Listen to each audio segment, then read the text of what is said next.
오늘 말씀은 신명기 말씀입니다. 신명기 27장 말씀 함께 보도록 하겠습니다. 신명기 27장 1절에서 26절까지 말씀입니다. 읽는 것은 10절까지만 읽도록 하겠습니다. 모세와 이스라엘 장로들이 백성에게 명령하여 이르되 내가 오늘 너희에게 명령하는 이 명령을 너희는 다 지킬지니라. 너희가 요단을 건너 내 하나님 여호와께서 내게 주시는 땅에 들어가는 날에 큰 돌들을 세우고 석회를 바르라. 요단을 건넌 후에 이 율법의 모든 말씀을 그 위에 기록하라. 그리하면 내 하나님 여호와께서 내게 주시는 땅 곧 젖과 꿀이 흐르는 땅에 내가 들어가기를 내 조상들의 하나님 여호와께서 내게 말씀하신 대로 하리라. 너희가 요단을 건너거든 내가 오늘 너희에게 명령하는 이 돌들을 에발산에 세우고 그 위에 석회를 바를 것이며 또 거기서 내 하나님 여호와를 위하여 제단 곧 돌단을 쌓되 그것에 쇠 연장을 대지 말지니라. 너는 다듬지 않은 돌로 내 하나님 여호와의 제단을 쌓고 그 위에 내 하나님 여호와께 번제를 드릴 것이며 또 화목제를 드리고 거기에서 먹으며 내 하나님 여호와 앞에서 즐거워하라. 너는 이 율법의 모든 말씀을 그 돌들 위에 분명하고 정확하게 기록할지니라. 모세와 레위 제사장들이 온 이스라엘에게 말하여 이르되 이스라엘아 잠잠하여 들으라.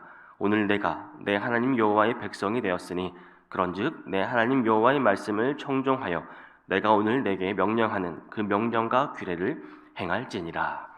아멘. 지난달까지는 마가복음을 이제 새벽에 설교를 하다가 오랜만에 다시 신명기로 돌아왔습니다. 신명기는 하나님의 백성을 향한 모세의 고별 설교를 담고 있습니다. 40년간 이스라엘을 이끌어온 모세가 이제 요단강을 그 사이에 두고 약속의 땅을 바라보며 모압 평지에서 이제 그곳에 들어갈 출애굽 2세대들에게 이제 1세대의 리더로서 마지막 메시지를 남긴 것입니다.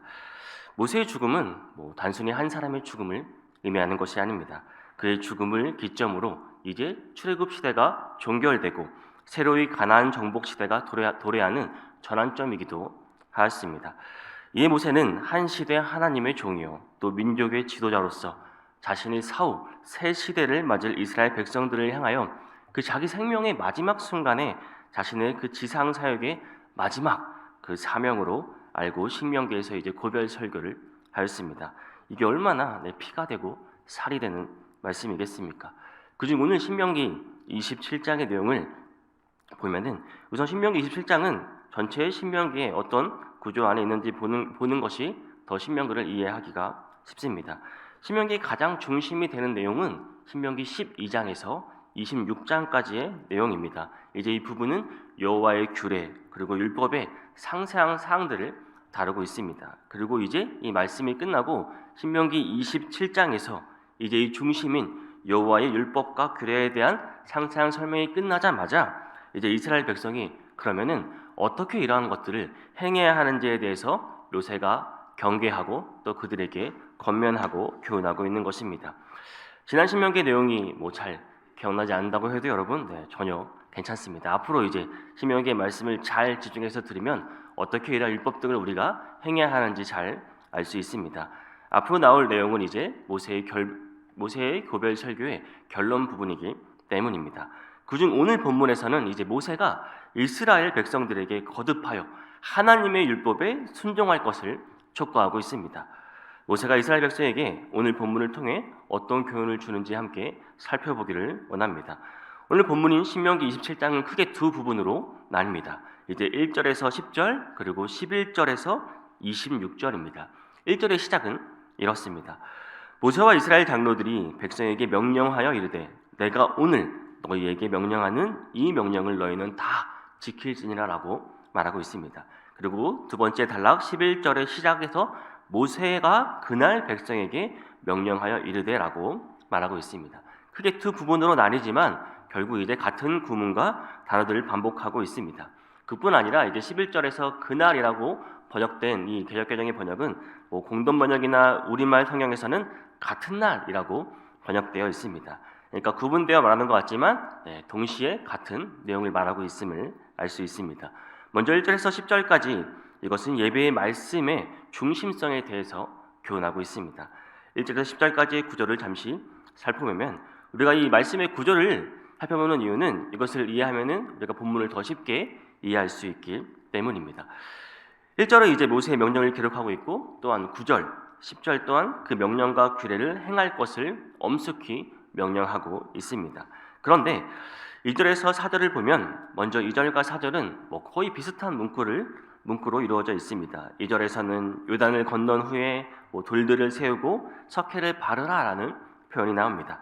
4절에서도 요단을 건너거든 돌들을 에발산에 세우고 석회를 바를 것이며 라고 이렇게 반복되어 말하고 있습니다. 자연스럽게 2절에서 4절을 묶어서 우리는 생각할 수 있습니다.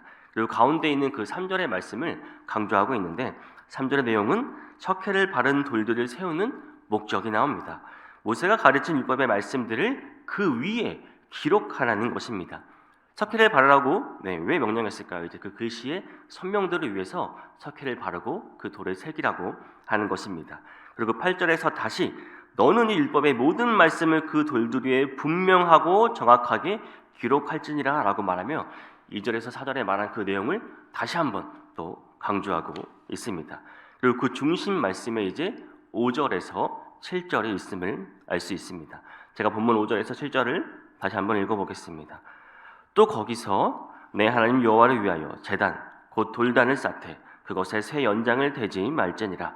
너는 다듬지 않은 돌로 내 하나님 여호와의 제단을 쌓고 그 위에 내 하나님 여호와께 번제를 드릴 것이며 또 화목제를 드리고 거기에서 먹으며 내 하나님 여호와 앞에서 즐거워하라. 단을 쌓고 여호와께 제사를 드리라는 그 명령, 그 명령이 메시지의 중심에 있습니다. 즉 여호와께 예배하라는 뜻입니다. 그 내용을 살펴보면 여호와를 위하여 이제 돌단을 쌓을 때 그것에 새 연장을 대지 말고라고 되어 있습니다. 이것은 출애굽기 20장 25절에서도 명령한 것입니다. 출애굽기 20장 25절을 보면 내가 내게 돌로 제단을 쌓거든 다듬은 돌로 쌓지 말라. 내가 정으로 그것을 쪼면 부정하게 함이니라 라고 말하고 있습니다. 이러한 명령은 그 단의 화려함과 정교함보다는 하나님 앞에 예배하는 자의 자세가 어떠해야 하는지를 그 중요성을 강조하고 있습니다. 그렇게 출애굽기에서는 정으로 그것을 쪼면 부정하게 함이니라 라고까지 말씀하고 있는 것입니다. 단 위에는 번제와 화목제를 드리고 또 거기서 먹으며 하나님 여호와 앞에서 즐거워하라고 되어 있습니다. 그리고 8절에서는 율법의 모든 말씀을 분명하고 정확하게 기록할지니라 라고 말씀합니다. 하박국 2장 2절에서도 비슷한 말씀이 기록되어 있습니다. 여호와께서 내게 대답하여 이르시되 너는 이 묵시를 기록하여 판에 명백히 새기되 달려가면서도 읽을 수 있게 하라. 그러니까 돌들 위에 말씀을 새기고 그것을 에발산에 놓아두고 이제 하나님 앞에 번제를 드리는 이유는 모든 백성에게 하나님의 말씀을 분명히 그리고 또 정확하게 알게 하고 전달하는 데 그 목적이 있다는 것입니다. 즉 여기서 모세가 강조한 것은 그 약속의 땅에 들어갔을 때 이스라엘 백성들이 가장 중요해야 하는 삶의 중심은 예배와 말씀이라는 것입니다. 1절과 9절, 10절은 모세의 명령에 대한 순종을 촉구하고 있습니다. 그 중에서도 9절, 10절은 이제 1절과 10절 전체의 결론이며 동시에 신명기 27장에서 핵심 구절 역할을 하는 것입니다. 본문 9절, 10절을 제가 다시 한번 읽어보겠습니다. 모세와 레위 제사장들이 온 이스라엘에게 말하여 이르되 이스라엘아 잠잠하여 들으라. 오늘 내가 내 하나님 여호와의 백성이 되었으니 그런즉 내 하나님 여호와의 말씀을 청종하여 내가 오늘 내게 명령하는 그 명령과 규례를 행할지니라. 모세가 레위 제사장들과 함께 이스라엘 백성들에게 말하는 목적은 그것을 행하게 하는 데 있는 것입니다. 근데 지금까지의 이 신명기 패턴을 보면 모세가 단독으로 계속 설교하는 내용이 나왔습니다. 그런데 이제 신명기 27장부터는 모세가 본인의 그런 권위와 리더십을 장로들 또한 말씀을 책임 맡고 있는 그 레위인들에게 함께 나누어주고 함께 말하는 것을 볼 수 있습니다.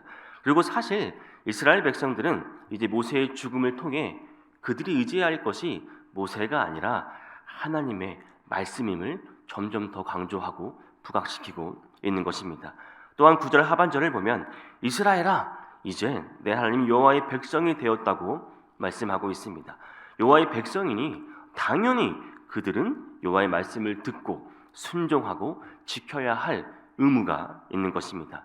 그러니까 신명기 27장뿐 아니라 신명기 전체의 메시지가 이스라엘에게 중요한 이유는 그들이 하나님의 백성이기 때문입니다. 그것이 그들이 모세의 설교에 귀를 기울여야 하는 궁극적 이유인 것입니다. 그렇다면 여러분, 우리도 마찬가지 아닙니까? 우리도 마찬가지입니다. 하나님의 백성이 된 우리들도 하나님의 말씀을 당연히 귀담아 들어야 하는 것입니다. 사랑하는 성도 여러분, 하나님께서는 이스라엘 백성들이 축복의 땅에 들어가면 가장 먼저 에발산의 율법을 기록한 돌비를 세우고 하나님께 제사를 드릴 돌단을 쌓으라고 명령했습니다. 그것은 하나님의 말씀을 따라 살고 하나님을 예배하는 것이 하나님 백성에게 가장 중요한 일이기 때문입니다. 또 그것이 하나님의 복을 지키는 길이기 때문입니다.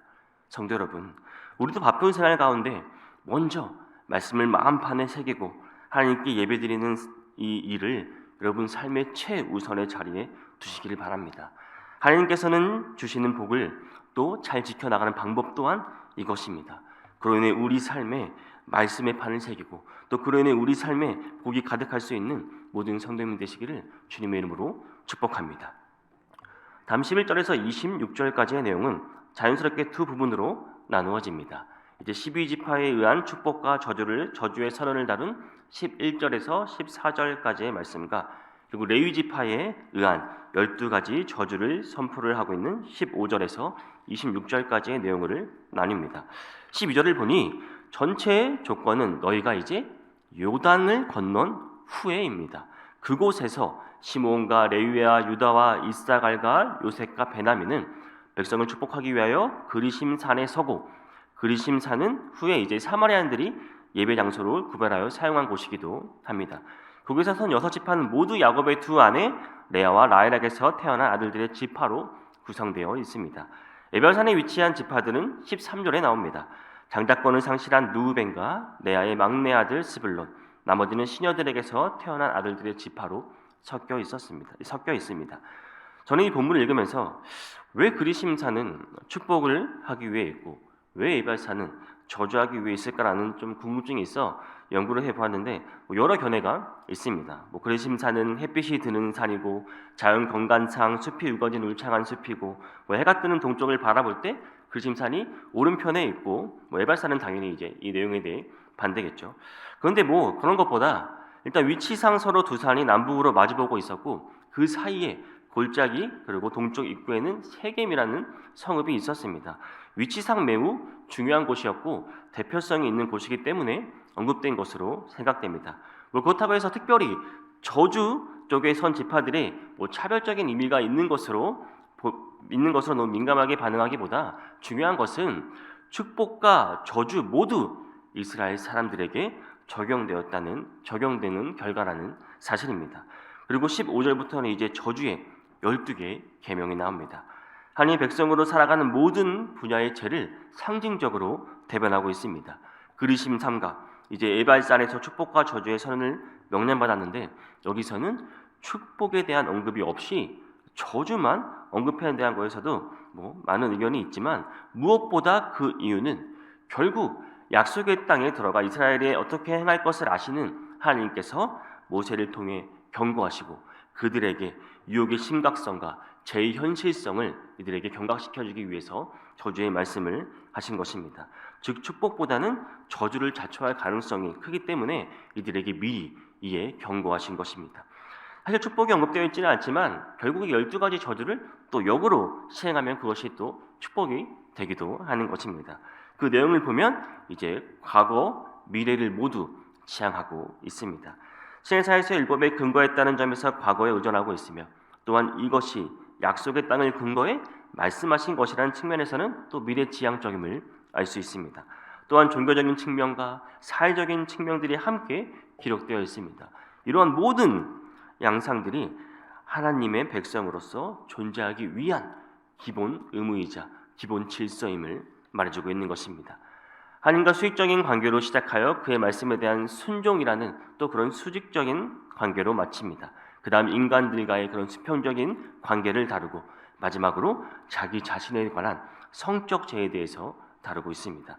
그러니까 개인의 거룩함뿐 아니라 사회에서의 인간관계에서의 거룩함 또한 하나님과의 관계에서의 거룩함의 추구가 이 저주 선포의 기본적인 목적임을 알아야 합니다. 저주라는 단어는 이제 복이라는 단어와 반대되는 개념이죠. 창세기에서 하나님의 말씀을 거역하도록 유도한 뱀에게 내려진 심판이 바로 저주였습니다. 그리고 아멘이라는 단어는 예레미야가 해석한 것에 따르면 예레미야 28장 6절에 기록되기를 선지자 예레미야가 말하니라 아멘 여호와는 이같이 하옵소서 여호와께서 내가 예언한 말대로 이루사 이런 의미를 가지고 있습니다. 민수기 5장 22절에서도 보면 이제 그 의심의 법으로 진리를 가릴 때 저주의 물을 마시는 여인이 그 저주의 결과를 동의하는 의미에서 아멘 아멘 하도록 지시하는 장면이 나옵니다. 이렇듯 아멘이라는 단어는 여호와의 뜻이 이루어지도록 그 결과에 동의함을 나타냅니다. 신명기 27장 15절부터는 이제 저주를 말하고 끝에 아멘 할지어다 이러한 구성으로 되어 있습니다. 이제 하나씩 한번 살펴보겠습니다. 15절을 보겠습니다. 장색의 손으로 조각하였거나 부어 만든 우상은 여호와께 가증하니 그것을 만들어 은밀히 세우는 자는 저주를 받을 것이라 할 것이요 모든 백성은 응답하여 말하되 아멘 할지니라. 첫째 저주는 우상 숭배입니다. 십계명의 첫 부분에서 이미 금기한 사항입니다. 사실 이 12가지 이 저주들은 새로운 항목들이 아니라 이미 이스라엘 백성들이 알고 있는 그 율법의 금기 항목들에서 발췌한 것입니다. 이미 출애굽기, 민수기에서 계속 다뤘던 것들을 다시 한번 모세가 그들에게 경고하며 정리하고 있는 것입니다. 여기서 새로운 면이 있다면 은밀히라는 단어입니다. 저주를 통하여 그들이 비밀리에 저지른 범죄까지도 하나님의 심판을 면할 수 없음을 보여주고 있습니다. 그리고 본문 16절에서는 부모 홀대에 대해서 말하고 있습니다. 그의 부모를 경홀히 여기는 자는 저주를 받을 것이라 할 것이요 모든 백성은 아멘 할지니라. 둘째 저주는 십계명에 나온 내 부모를 공경하라는 계명에 반대되는 것을 말합니다. 세 번째는 17절입니다. 그의 이웃의 경계표를 옮기는 자는 저주를 받을 것이라 할 것이요 모든 백성은 아멘 할지니라. 셋째 저주는 이웃의 경계표를 옮기는 자에 대한 것인데 다른 사람의 소유에 가는 것을 다룹니다. 이제 고대 근동 지방에서는 그 전답, 그러니까 자기 땅의 그 경계에 돌을 세워 표시했습니다.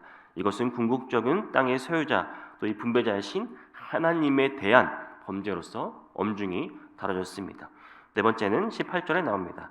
맹인에게 길을 잃게 하는 자는 저주를 받을 것이라 할 것이요 모든 백성은 아멘 할지어다. 넷째 저주는 소경으로 길을 잃게 하는 자에 대한 것인데 레위기에서 이제 더 구체적인 사례가 나옵니다. 레위기 19장 14절을 보면 너는 기먹은 자를 저주하지 말며 맹인 앞에 장애물을 놓지 말고 내 하나님을 경외하라. 나는 여호와니라. 이런 자들은 이제 가장 정말 치사한 유해 악행을 저지르는 자들이라 하겠습니다. 약한 자에 대한 그런 인권 존중의 기본 정신에 어긋나는 행위를 하는 자들에 대해서 저주하고 있습니다. 다섯 번째는 19절입니다. 객이나 고아나 과부의 송사를 억울하게 하는 자는 저주를 받을 것이라 할 것이요 모든 백성은 아멘 할지니라. 다섯째 저주는 약자들의 권리를 빼앗고 또 그 정의를 왜곡시키는 행위를 고발하고 있습니다. 특히 객, 고아, 과부는 당시 이 세 부류는 그 사회에서 가장 소외된 자들을 나타내는 그 대명사로 분류되고 있습니다. 이런 자들을 억울하게 하는 자들을 또한 저주를 받는다는 것입니다. 다음은 본문 20절에서 23절입니다. 그의 아버지의 아내와 동침하는 자는 그의 아버지의 하체를 드러냈으니 저주를 받을 것이라 할 것이요 모든 백성은 아멘 할지니라. 짐승과 교합하는 모든 자는 저주를 받을 것이라 할 것이요 모든 백성은 아멘 할지니라. 그의 자매 곧 그의 아버지의 딸이나 어머니의 딸과 동침하는 자는 저주를 받을 것이라 할 것이요 모든 백성은 아멘 할지니라. 장모와 동침하는 자는 저주를 받을 것이요 할 것이요 모든 백성은 아멘 할지니라. 여섯째부터 아홉째까지 저주는 성적인 죄들을 다룹니다. 모두 레위기 18장 7절에서 23절 내에서 금기된 사항들을 다루고 있는 것입니다. 아버지 하체를 드러냈다는 것은 아버지와 성적 관계를 맺는다는 뜻입니다. 레위기 18장 7절에서 23절의 말씀은 부모, 형제, 심지어 짐승과의 그 성적 관계를 총체적으로 금하는 구절과 이제 가나안 백성들의 이러한 풍속을 따르지 말 것을 경계하는 구절로 둘러싸여 있습니다. 이것과 연관해 오늘 본문 말씀은 이러한 잘못된 성적 행위들로 인하여 자신과 하나님이 주신 약속의 그 땅을 더럽히지 말라는 것이 그 근본 목적인 것입니다. 본문 24절, 25절 말씀 보겠습니다. 그의 이웃을 암살하는 자는 저주를 받을 것이라 할 것이요 모든 백성은 아멘 할지니라. 무죄한 자를 죽이려고 뇌물을 받는 자는 저주를 받을 것이라 할 것이요 모든 백성은 아멘 할지니라. 10번째와 11번째 저주는 이제 10계명에 살인하지 말라와 연관되어 있습니다. 두 가지 다 사회적인 범죄입니다. 10번째 저주는 이웃을 암살하는 자. 이런 경우 물론 붙잡히지 않으면 법의 형벌은 피할 수 있지만 하나님의 저주는 피할 수 없음을 말해줍니다. 11번째 저주는 살인의 대가로 뇌물을 받는 행위는 곧 이것은 인간의 값어치를 추잡한 뇌물보다도 더 낮게 취급하는 행위입니다. 그러므로 비록 사람의 눈을 피해 그러한 죄를 자행할 수 있을지라도 결국 하나님의 눈은 피할 수 없기에 저주를 면할 수 없다고 말해주는 것입니다. 그리고 마지막 본문 26절입니다. 이 율법의 말씀을 실행하지 아니하는 자는 저주를 받을 것이라 할 것이요 모든 백성은 아멘 할지어다. 12번째 저주는 모든 것을 이제 유학적으로 총괄하여 이 율법의 모든 말씀을 실행치 아니하는 자들을 향하여 저주를 선포합니다. 결국 12가지의 저주는 하나님을 섬기며 그분의 모든 말씀을 순종하고 행할 것을 강조하고 있습니다. 그런 의미에서 본문 9절, 10절의 메시지와 맥락을 같이 합니다. 신명기 27장을 정리해보면 그 가운데 핵심 구절인 순종과 행함의 강조가 신명기 27장의 가장 중요한 핵심 메시지입니다. 사랑하는 성도 여러분, 오늘날은 참으로 우상숭배, 이기심, 생명을 경시하고 성도덕의 문제 등 하나님을 가증히 여기는 죄악들이 팽배해 있습니다. 세상 사람들은 이 모든 죄악을 당연시하기 때문에 우리에게 분명할 가치 기준이 확립되어 있지 않으면 우리는 이 세상의 악한 풍조에 쉽게 물들 수밖에 없습니다. 그러므로 우리는 하나님 말씀의 기초 위에 굳게 서서 여러분 정신을 바짝 차려야 합니다. 그래서 우리는 세상의 제약된 풍조를 본받아 같이 휩쓸려 가는 것이 아니라 우리 세상의 물결을 거슬러 올라감으로써 거룩한 삶을 살아가시는 모든 성도님 되시기를 주님의 이름으로 축복합니다. 여러분 신명기 27장의 말씀이 선포될 때 한번 이 장면을 한번 생각해 보시기 바랍니다. 그리심 삼가 에발산이 그 마주하는 가운데 그 협곡에서 레위 지파가 축복과 저주의 말씀을 낭독할 때 그 양쪽에 있는 6지파가 각각 아멘 하는 소리가 막 메아리칩니다. 여러분 이 청각적인 효과만 봐도 정말 대단했으리라 생각됩니다. 돌담과 석회를 바른 큰 돌들 위에 새긴 율법의 말씀, 오랫동안 기억에 남을 장면입니다. 이러한 모든 의식과 절차와 또 이런 눈에 보이는 가시적인 효과들의 궁극적인 목적은 결국 이스라엘 백성의 그 마음과 그 생각 속에 하나님의 말씀을 평생 기억하게 하고 새기려고 하는 그 노력이 담겨 있습니다. 말씀이 그들의 삶의 기준이 되며 또 여호와 백성, 하나님의 백성들의 말씀 중심으로 살게 하려고 하나님께서 준비하신 극적인 영적 이벤트라 할 수 있습니다. 사랑하는 성도 여러분, 오늘날 기독교인들에게 가장 필요한 것이 있다면 그것은 무엇보다도 디모데후서 3장 15절 16절 말씀에서와 같이 하나님의 사람으로 온전하게 하며 모든 선한 일을 행할 능력을 갖추게 할 수 있는 바로 말씀입니다. 이 성경, 이 말씀에 관한 깊은 연구와 이해와 실천입니다. 말씀이 약한 신앙생활은 뿌리가 약한 나무처럼 깊이가 없고 감상적인 체험에만 의존하기 쉽습니다. 불안하고 쉽게 흔들리는 특징이 있습니다. 그러기에 교회는 물론 우리 자신도 하나님의 말씀이 우리들의 마음과 생각의 이 삶 속에 파고들 수 있도록 말씀이 살아서 우리들의 삶에 운동력을 발휘할 수 있도록 하나님의 말씀을 다루는 어떤 것보다 하나님의 말씀을 더 사모한다는 고백이 여러분 우리 입술에서 절로 나올 때까지 쉬지 않고 말씀 중심으로 우리가 살아야 하는 것입니다. 그것이 순종과 행함이 있어야 하는 것입니다. 이것이 신명기 27장에서 우리에게 말해주고 싶은 내용입니다. 오늘 본문에서 강조하고 있는 이 순종을 강조하고 있고 또한 역시 순종으로 끝나는 것이 아니라 행함을 강조하고 있습니다.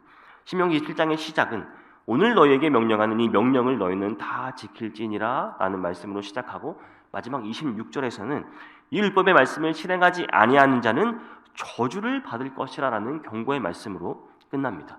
중간에 핵심 구절인 10절에서도 내 하나님 여호와의 말씀을 청종하며 내가 오늘 내게 명령하는 그 명령과 규례를 행할지니라 라고 순종으로 끝나는 것이 아니라 행하라고 말하고 있습니다.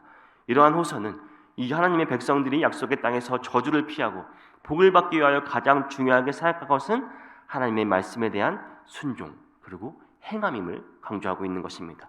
신명기에서는 여러분 중간 노선을 허락하지 않습니다. 신명기 30장 19절 20절의 말씀만 봐도 오늘날 내가 생명과 사망과 복과 저주를 내 앞에 두었은즉 생명을 택하고 그 말씀을 청정한다고 말하며 말씀 순종의 여부가 생명과 사망, 복과 저주를 결정하는 핵심임을 보여주고 있습니다. 신학에 와서도 마찬가지입니다. 예수님은 지상 명령의 중대한 가업 중 하나가 마태복음 마지막 말씀인 28장 20절에서 내가 너에게 분부한 모든 것을 가르쳐 지키게 하라는 것입니다. 가르치는 목적은 그것을 행하게 하는 데 있는 것입니다. 성도 여러분, 오늘날 기독교인들에게 가장 약한 점은 말씀의 부족도 있지만 또한 더 나아가 들은 말씀을 실천하는 것이 또 부족하다고 볼 수 있습니다. 오히려 세상의 가치관에 빠져 사는 세속화된 기독교인이 여러분 얼마나 많이 있습니까? 예수님의 십자가 구원과 그 영원하며 살아있는 생명의 진리가 희미해지고 그 개인의 필요만을 채우는 종교로 변질되고 있습니다. 하나님의 말씀을 오늘날 우리가 철저히 실천하지 않았기 때문입니다. 또한 오늘 본문의 12가지 저주의 계명들에서 살펴보았듯이 하나님의 심판은 우리 삶의 영역, 전반적으로 모든 부분을 평가하고 있다는 사실입니다. 하나님과의 수직 관계뿐 아니라 우리가 이 사회 속에서 수평적인 인간관계에서 또 의무와 책임을 어떻게 해야 되는지에서도 하나님은 다 세부적으로 말씀하고 있습니다. 특히 성적인 영역을 대표적으로 다루었습니다. 사도 바울도 고린도전서 6장 18절 19절에서 이렇게 말합니다. 음행을 피하라. 사람이 범하는 자마다 몸 밖에 있거니와 음행하는 자는 자기 몸의 죄를 범하느니라. 너희 몸은 너희가 하나님께로부터 받은 바 너희 가운데 계신 성령의 전인 줄을 알지 못하느냐. 이렇게 음행을 피할 것을 가르쳤습니다. 이렇듯 여호와의 백성, 여러분 하나님의 백성인 우리들은 날마다의 삶 속에서 내 자신을 어떻게 대하느냐, 내가 직장에서, 학교에서, 또 가족 간, 또한 여러 사회생활 중에서 맺어진 이 인간관계들 속에서 어떻게 하나님의 정의를 실천하며 살고 있느냐 하는 것이 모든 저주를 피하고 복을 받는 평가 기준이 있다는 사실을 여러분 기억하시길 바랍니다. 우리는 어느 곳에서도 하나님의 눈을 피할 수가 없습니다. 적어도 구약에서는 삶과 신앙생활의 분리가 있을 수 없었습니다. 그 삶 속에서 신앙생활의 열매를 맺는 것을 요구하였습니다. 근데 시작도 마찬가지입니다. 고린도전서 10장 32절에서 뭐라고 말하고 있습니까? 그런즉 너희가 먹든지 마시든지 무엇을 하든지 다 하나님의 영광을 위하여 하라라고 말씀하고 있습니다. 그렇다면 지금 이 시대를 살아가고 있는 우리에게 요구하시는 것은 무엇입니까? 똑같습니다. 여러분 무엇인지 한번 다시 생각해 보시기를 바랍니다. 우리가 온전히 하나님의 말씀에 순종하는 것, 그리고 하나님의 말씀을 행하는 것, 그리고 그로 인해 우리 삶에서 하나님의 거룩함이 드러나는 것, 이것이 오늘 본문에서 하나님께서 이스라엘 백성들에게 원하시는 것이었고 하나님의 백성인 우리에게도 마땅히 요구하시는 것입니다. 여러분 오늘 말씀을 마음에 깊이 새기고 오늘 하루도 온전히 우리 삶에서 하나님의 거룩함이 드러날 수 있는 저와 여러분이 될 수 있기를 주님의 이름으로 축복합니다.